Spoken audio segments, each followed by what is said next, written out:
13, 14 ಹಾಗೂ 15 ಕೀಳಿಸಿದ ಪಟ್ಟೆಗಳ ದಿವ್ಯ ದೂಕದಲ್ಲಿ ದಿವ್ಯದು ಕೂಲದಲ್ಲಿ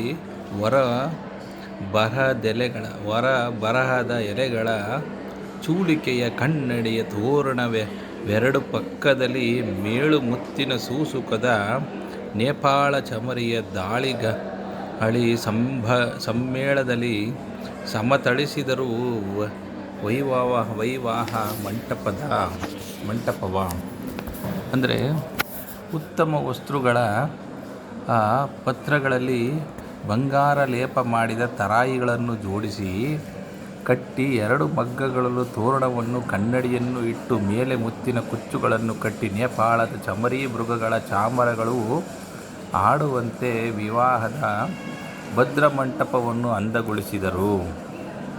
ಒಳೆವ ಭಿತ್ತಿಯ ಸಾಲ ಬಂಜಿಕೆಗಳಲ್ಲಿ ಮೌಕ್ತಿಕ ವಜ್ರ ಮಣಿಮಂಗಳ ಮಹಾರಶ್ಮಿಯಲ್ಲಿ ರಚನೆಯ ಚಿತ್ರಪತ್ರದಲ್ಲಿ ಇಳೆಗಿಳಿದ ಪುಷ್ಪಕವೋ ನೂತನ ನಳಿನ ಮಿತ್ರನ ರಥವೋ ಮೇಣಿದು ಜಲದ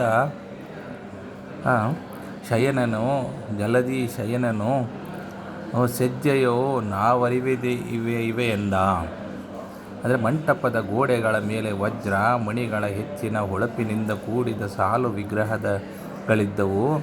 ಅದರ ಬೆಳಕು ವಿಚಿತ್ರವಾದ ಪತ್ರಗಳ ಮೇಲೆ ಬೀಳುತ್ತಿದ್ದವು.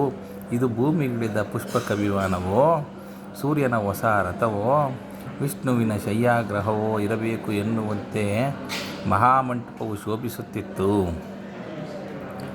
ಜಳವ ಜುಂಪಿಸಿ ಬೀಸಿದವು ತಂಬೆಲರ ಬೀಸಣಿಗೆಗಳು. ಪರಿಮಳ ಕಲಿತ ಮಕರಂದದ ತುಷಾರದ ತುಹೀನ ರೇಣುಗಳ ಸುಳಿವ ಸುತ್ತಣ ಸಾಲ ಬಂಜಿಕೆಗಳಲ್ಲಿ ಸೂತ್ರಿಸಿ ರಚಿಸಿದರು ಮಂಗಳದ ರಿಂಗಣ ಜಾಡಿಸಿತು ವೈವಾಹ ಮಂಟಪವ. ಅಂದರೆ ಸಾಲು ವಿಗ್ರಹಗಳನ್ನು ಸೂತ್ರದಿಂದ ಜೋಡಿಸಿ ಸುಗಂಧಯುಕ್ತವಾದ ತುಂತುರು ನೀರನ್ನು ಬೀಸಣಿಗೆಗಳು ಬೀಸುವಂತೆ ಮಾಡಿ ಮಂಟಪದಲ್ಲಿ ಸೆಕೆಯಿಲ್ಲದಂತೆ ಮಾಡಿದರು. ವಿವಾಹ ಮಂಟಪದಲ್ಲಿ ಸೂತ್ರವನ್ನಳೆದೊಡನೆ ವಿಗ್ರಹಗಳು ಮಂಗಳ ನೃತ್ಯವನ್ನು ಮಾಡುತ್ತಿದ್ದವು. ಧನ್ಯವಾದಗಳು.